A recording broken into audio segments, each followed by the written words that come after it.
Uh, yeah, come. Okay, so that is a quick introduction to the association. Now, what is that the association focuses on is something which I would like to quickly cover, and then, of course, get into the main subject of waste segregation. So, before the members leave, I would request you all to take a newsletter, which gives you all the information. Uh, we have got Nirmal KPC and Ananth. Nirmal KPC, the job of Nirmal KPC is to make sure that this entire area is cleaned up, well kept. Then for road drainage and water, we have got Mr. Shivamurthy who is in charge. Road safety and security, street lighting, etc. are being taken care by Mr. Shantraja. Environment and Park, which will be the responsibility of Mr. Manjunath and Mr. Tyagaraj. Internal communication, we have Mr. Mokashi. Actually, he's the one who has designed this as well, or he's been the oversight for designing this. And welfare of women, children, and senior citizens will be the responsibility of Mr. Abdul Rahman. Now, all these people have got a team under them. So when you're leaving from this place, you can carry a leaflet, the newsletter, which will give you all this information. Then we have got individual lane representative. For every lane, we have got a lane representative. For example, for this 11th cross, I am the representative. And similarly, for every single lane, we have got lane representatives whose role is to ensure that the membership drive is taken care of, plus whatever information communication that happens from the society is being shared and implemented on the streets. Now, that is the purpose of the lane representatives. So that is quickly the association for you. Now, let me go to the main agenda. Okay, what is the biggest problem that we face today in the society? Day in, day out, you see it in the paper.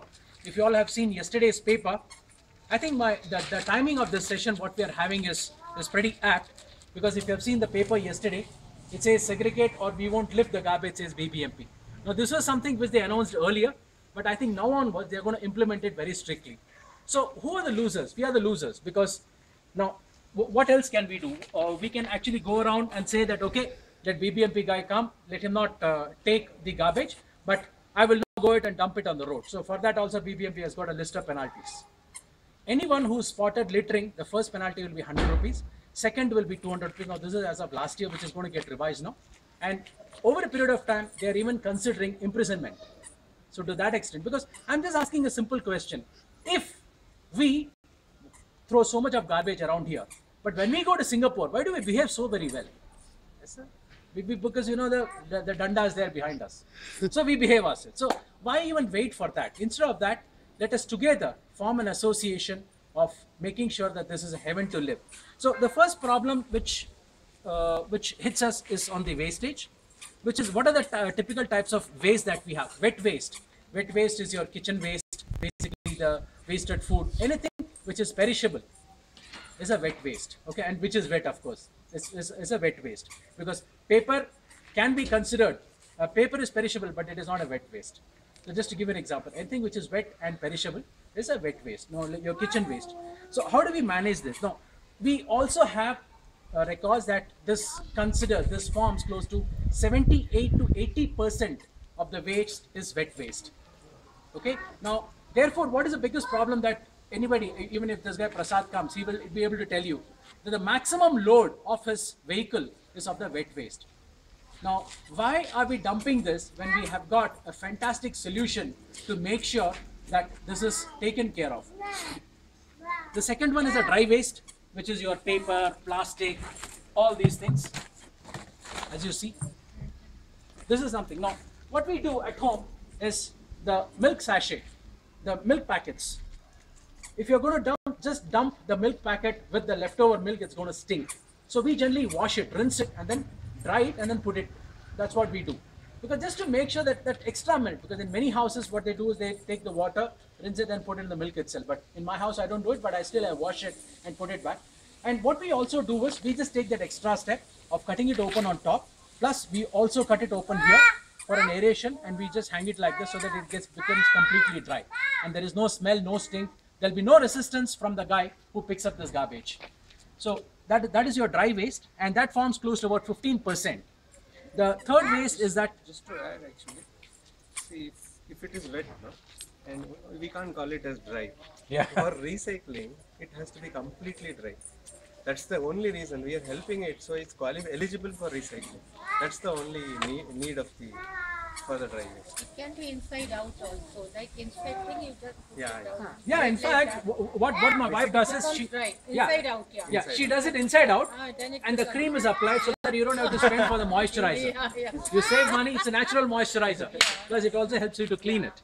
So that's how it happens. The third one is a reject, which is the sanitary napkin, all those baby diapers, all those things. Anything which is a waste from the human body, medical waste, anything that goes out of the human body and whatever that carries. Like I said, there's napkins or medical waste and all that are rejects, which cannot be recycled, which cannot be reused. That's a reject. So that's the third type of waste, which is about 5%, which is hardly about 5%, very less of that. Fourth waste is the electronic and the hazardous waste. So that is rare. That doesn't happen on a day in, day out basis. So that is a rare stuff. So the first step towards making sure that we manage this waste very well is to segregate at source. Segregate at source. For example, I tell my maid very clearly that all the dust, hair and all that are rejects. So she will put everything inside this. So red is the basket for the reject waste you see here. So that will go as a reject. And then the green box, the green bucket is being used for the wet waste. You'll find that this is empty because I've got a pit behind my house which I use. So this is completely empty. That's what it is. And of course the dry waste, I set this back. Now the reason why we have got this back, okay, is because we have seen that people, they add one more plastic cover. They put all this plastic into another plastic cover. So likewise, there are so many plastic covers. There is no need for that. When Prasad comes, he just takes this bag, empties it in the dry bin and puts this bag back. So thereby, every day or once in 2 days when he picks up, in a month, I save 15 plastic covers. I save as in I don't use. So if each one of us do it, see the amount of plastic that will not be there as a garbage. How much it helps. Now, okay, so please segregate the waste at the source itself, which like I said is your dry waste, wet waste, rejects and electronic. Now, there is no mechanism for us to dispose of the electronic waste. So what we do is we have offices where they have got a vendor who takes care of all this disposal of electronic waste. So we carry all these rejected floppies, CDs, whatever that we don't want. We take it to office and we give it to them. That we can carry. Obviously, you cannot carry like a used sanitary napkin or diaper to the office. You cannot dispose. So these things, the floppies and all that you can carry, which you carry, which you carry, and it knows the dog man, so it's around you now. So that is how we dispose of the electronic waste. So as I said, I'll just repeat myself. When we have these 4 types of waste, we have also got different types of containers. The red one gets used for rejects. Now, what are the typical types of rejects that we have? Okay, this is a guideline that we have. I'll just read it out for you quickly. The wet waste can be your vegetable, fruit peels, cooked food, leftover, eggshells, chicken or fish bones, rotten fruits, vegetables, tissue paper, soiled with food that we use for wiping our hands and all that, tea bags, coffee grinds, leaf plates, all that, and the garden waste. Now, these are considered as a wet waste.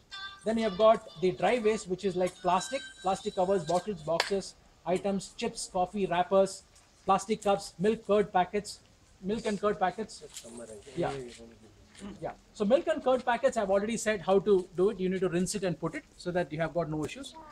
Now, in the rejects, the reason why I'm reading this out is in the rejects, though I've said anything out of the body, there are also other things like sharp objects, like blades, syringes. You know, they are dry waste, but you cannot put them as a dry waste. You should just put it as a reject so that it does not get reused anywhere. Or broken bottles. Bottle can be a dry waste. Broken bottle will become a reject. So it is a typical classification. Anything which goes out of the body and anything harmful need to be treated as a reject. So that is how that's the guideline that you have on the waste segregations. So we in the association have bought a lot of these sets, which includes this bag, green and red buckets. Anybody who wants can buy it from the association for the cost price of 100 rupees. It is up to you. It's voluntary. We already have 50 plus houses in this colony, in this area, KPC layout, already using it. So I've first spoken to you about the types of waste and segregate at source. Now, what do you do with the wet waste? Now, that is the purpose and objective of this meeting. Wet waste, what do we do with them? Many of you know, many of you have an answer, or many of you know what needs to be done. Basically, I have dug a pit behind my house, which is 2 feet deep, and we keep dumping all the wet waste into that. Okay. Now, we take it out once in 15 days. So what happens is, in about a month's time, the wet waste we have put becomes a manure like this. Okay. They sell in total about half a kg or something is 100 rupees, 150 rupees. That's what. This is close to about 5 kgs of wet waste you have. So this is how it converts, and this is nothing but a complan for your plants. Now, when I go, you want to say something? No. Yeah. But So this doesn't smell when you put it. not at all. It smells just like earth. Just did that. I don't want to tell you to do it. So I did that. Okay. But what you could not have smelled. Yeah, it becomes humid. Yeah. Humus. 2 months, 3 months. It's 1 month. Very 1 month. fertile 1 for month. So I will tell you how to do it also. So it just smells like But Mother when you Earth. put it there for like, because you're putting it every day. Yeah. So that time also it doesn't. Oh, it stinks. When I put it at that time, you can't even stand next to it. It smells very hard. After about a month, it has now become a compost. Now, what is required to make a compost? Now, this is what I wanted to inform you all. Like I said, many of you may be knowing it. For those of you who do not know, this is applicable. This works.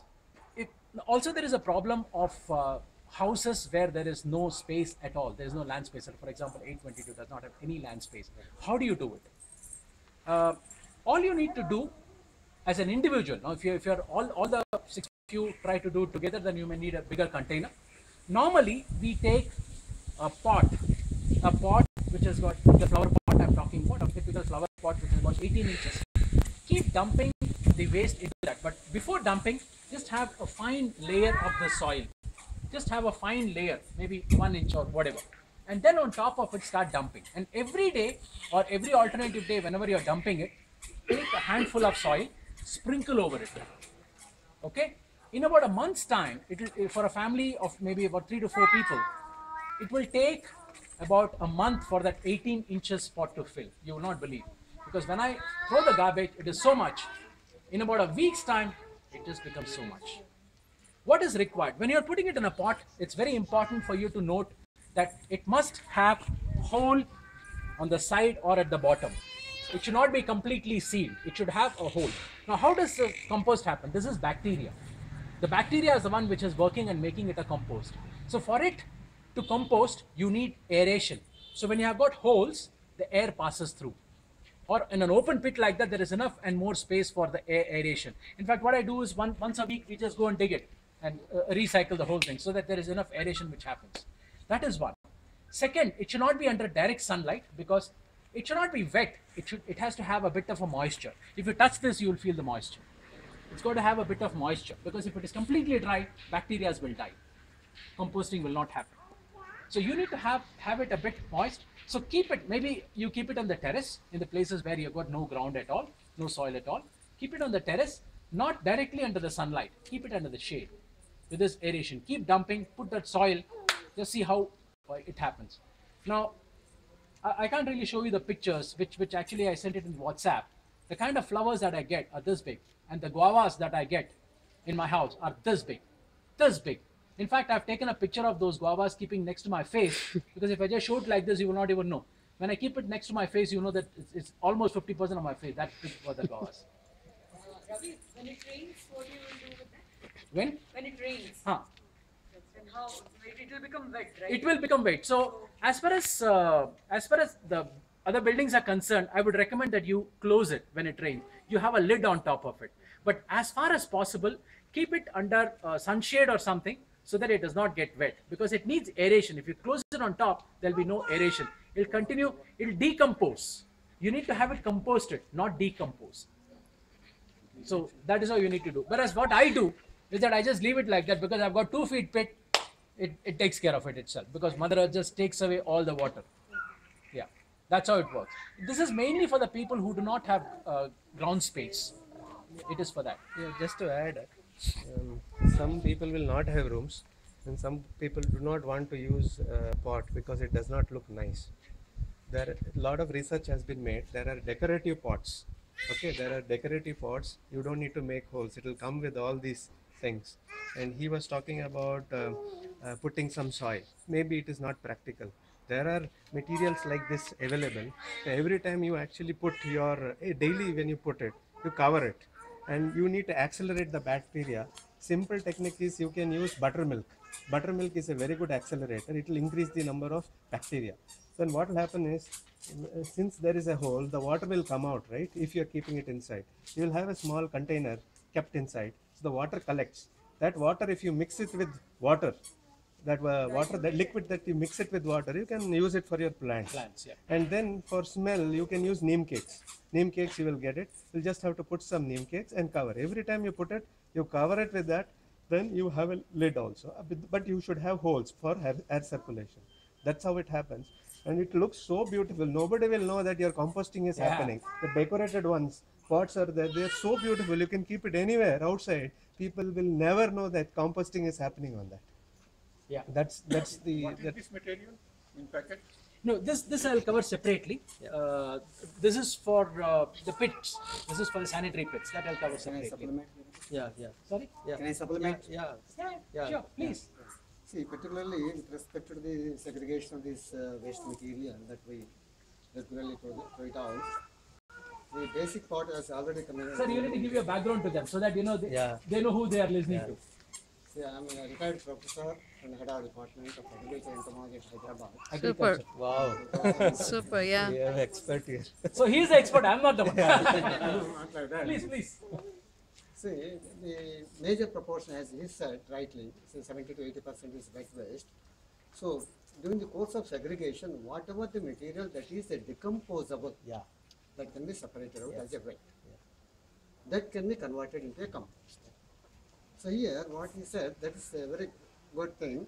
That is only partially decomposed material, which will not be absorbed by the plant right in that form.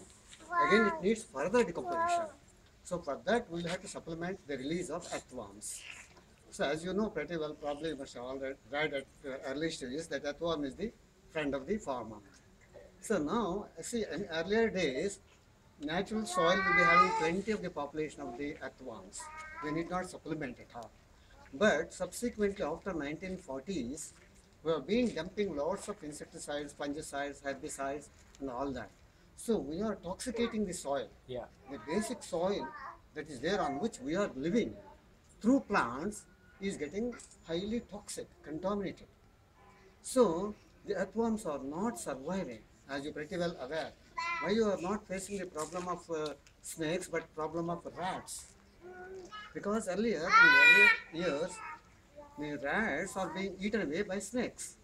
But because of the contamination of the soil with the insecticides and highly toxic material, the snake population has gone down very much. In the absence of an enemy, the prey will multiply.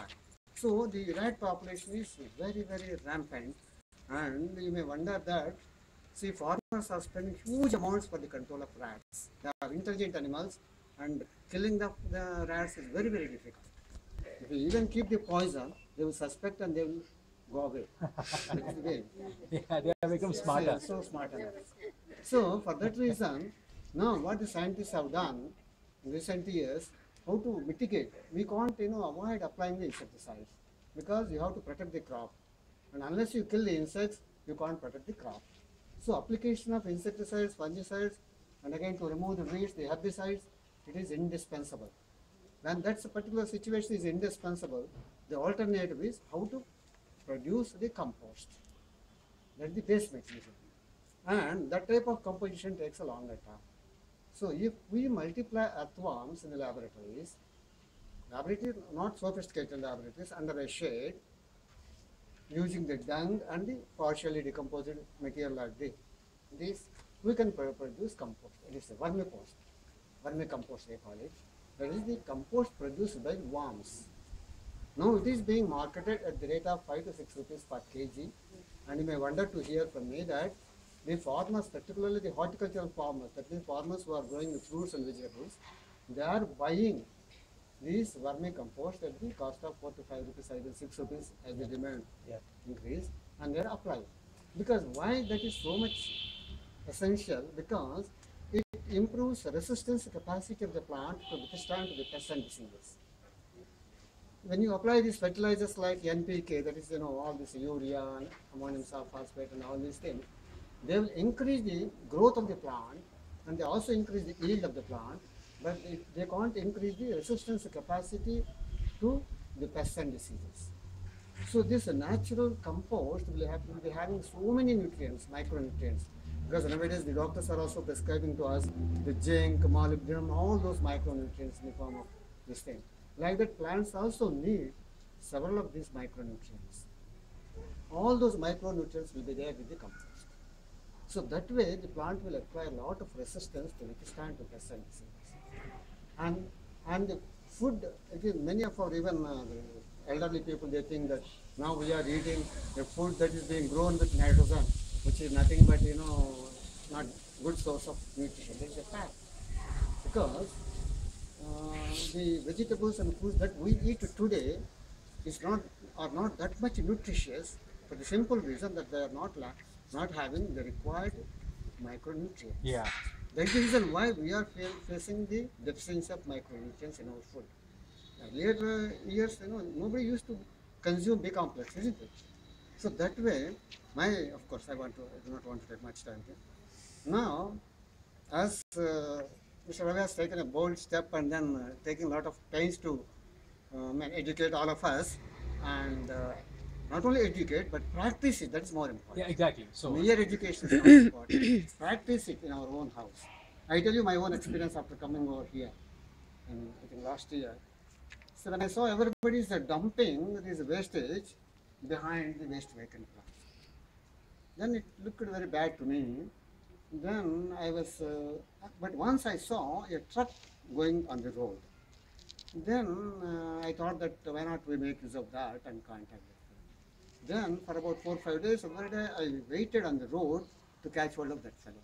One day I could catch hold of that fellow. That fellow asked me, sir, you pay 20 rupees per month. Okay, no, I will pay. No, sir, first initially you pay 100 rupees. Okay, I paid 100 rupees on the spot. That fellow disappeared again. So then what is the way out? So I'm also dumping. I don't feel hesitant to commit the mistake that I am committing now. See, my wife also is dumping the same thing because there is no other alternative. So that fellow comes once in a week or 10 days. So what Mr. Ravi said is now every one of us should practice it. thank you. And see that we should not dump in our laboratory. Thank you so much. So just to add, now that you have created this compost, what do you do with that?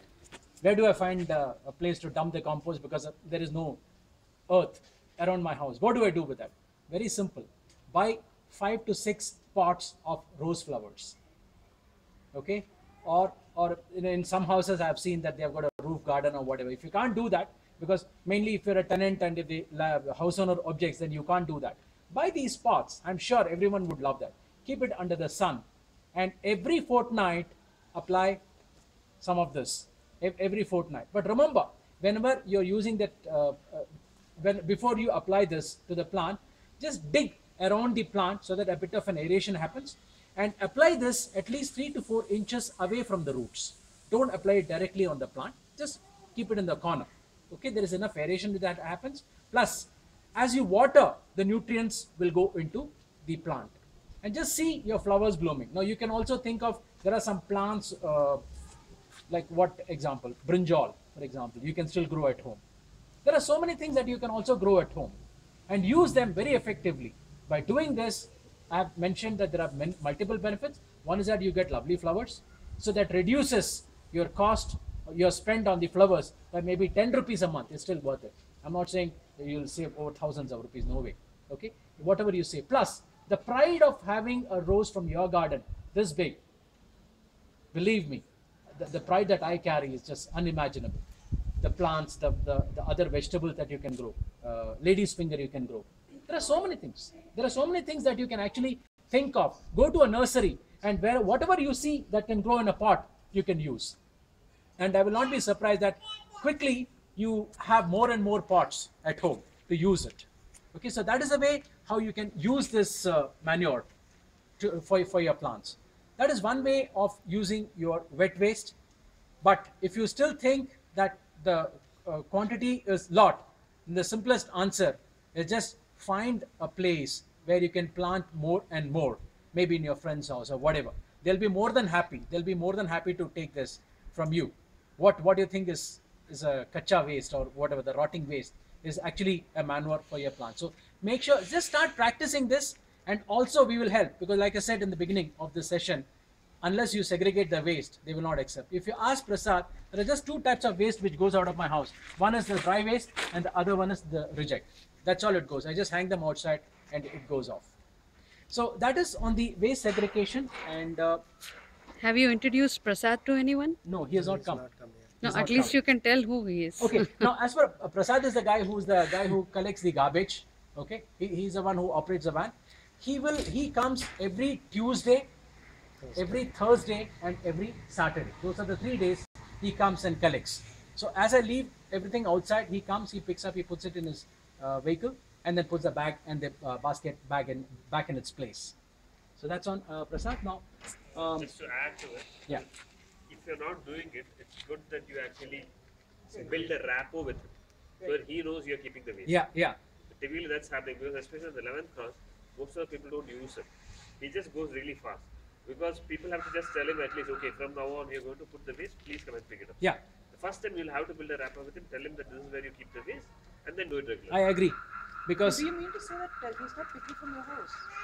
Typically, he doesn't take it from most of the 11th cross. Some dustbin should be there. He comes. We have small children. Actually, I have a very small kid. I might be feeding or making her to things. He just runs, blows the whistle and he runs away. No, you have to wait between that one. No, some and arrangements five. of dustbin should be there. Normally, they are hanging, the polythenes are hanging on the gate only. So they are, so he picks up from there only, like got that's bottles very and odd. separated all everything. So he picks up everything together and dumps it in this bucket. so we have actually from the association have given him 2 drums, Okay. one for the wet waste and one for the dry Oh, waste. he has been given that. Yeah. Okay. But at least if all of us stop giving him the wet waste and start using it for whatever purpose that we were talking about, straight away there is an 80% reduction of waste. And I think over a period of time he'll be more than happy to take only this, because this will become money for him. Yeah, so just one last piece I wanted to cover is, I have now covered from the association side, I have covered only on the waste segregation and waste management. There are more sessions to come, which is like how do we reduce plastic consumption, energy conservation. Like I do all that in my house. Energy, which is your water, anything that we get, this panchabhutas as we call. How do we conserve and use it well? Rainwater harvesting, sanitary pit maintenance. You are asking about this sanitary pit maintenance, and how can we otherwise take care of the social responsibilities. Now these are some of the sessions I'll be covering in future, in days to come. Over to you. Maybe about the cover. I'll talk. About this? Yeah. Okay. Yeah.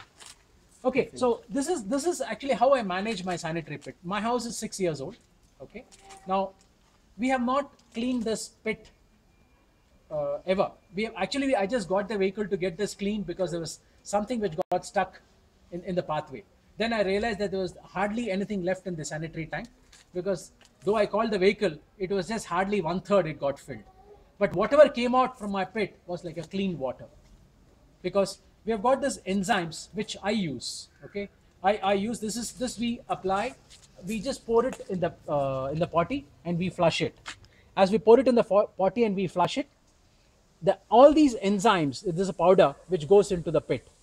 And after that, for 1 month, we should not use acid. As far as possible, don't use acid or harpic or anything to clean. We actually have the peels of lemon and sweet lime, which are dried and crushed. We use that because lime has that citric effect, because with the help of which you can clean your bowels. You can clean the toilets. And once this goes into the pit, once this enzymes goes into the pit, it takes about a month for the bacteria. Now the job of this is to eat all the excretes, and the water becomes clean. Water is clean. It can even be used for gardening. Toilet seats, we try to keep them clean because it becomes yellowish. So we put harpic and all this. Yeah. This is a good thing. Yeah. Because the worms will die. If That's suppose right. we That's right. So I'm acid, saying, we yeah, put if you, acid, the worms no, all I'm saying is if you release these enzymes into the pit, Okay. because what happens is Into once, the potty with seeds, Yeah. first, toilet seats. yeah, No, Not you seats, just this put it in one, the potty. Commode. Commode. Commode, that toilet Commode. seats, no? Yeah, Yes. Yeah, yeah. You just put it. This is not for cleaning. This is for. Let me explain this again. So I just put this powder in the potty and flush it. Okay. So once I flush it, it goes to the sanitary pit. It completely goes into the sanitary pit. And in the sanitary pit, you've got these enzymes which gets created because of this powder. Okay. The enzymes are nothing but the bacteria. Those bacteria eat all the excretes. Bacteria eat all the excretes, and then the water which has gone to your pit has become like a fresh water. Okay. Obviously, you cannot use it for purposes other than gardening. And if you use it for gardening, it's fantastic because it has got urea. As well as that is another form of boosting the plants. So anything on that you want to This is actually the microbial decomposition Yes. normally takes place in the soil, and there's an exception even for this this piece also. But the degree of decomposition and the natural quantum of actual quantum of fecal matter that is going into the pit, becomes disproportionate. That means depending upon the number of family members in a family and the amount of decomposition, unless it equals, okay, it will be maintained.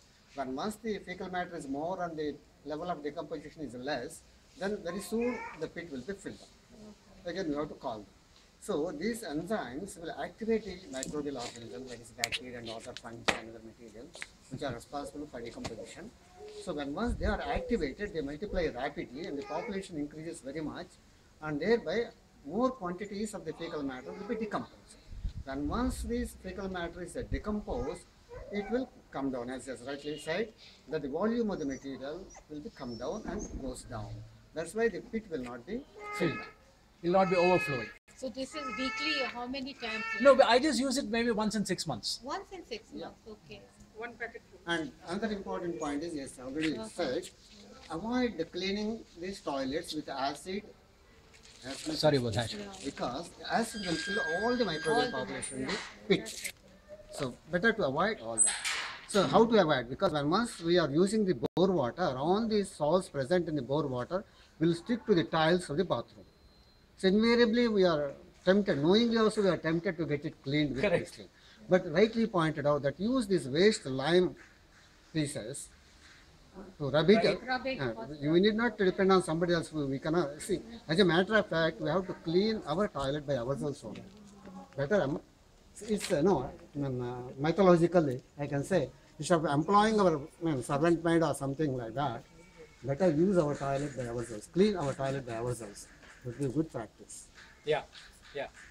Because no one can clean it better than our own selves. Subbaratnam.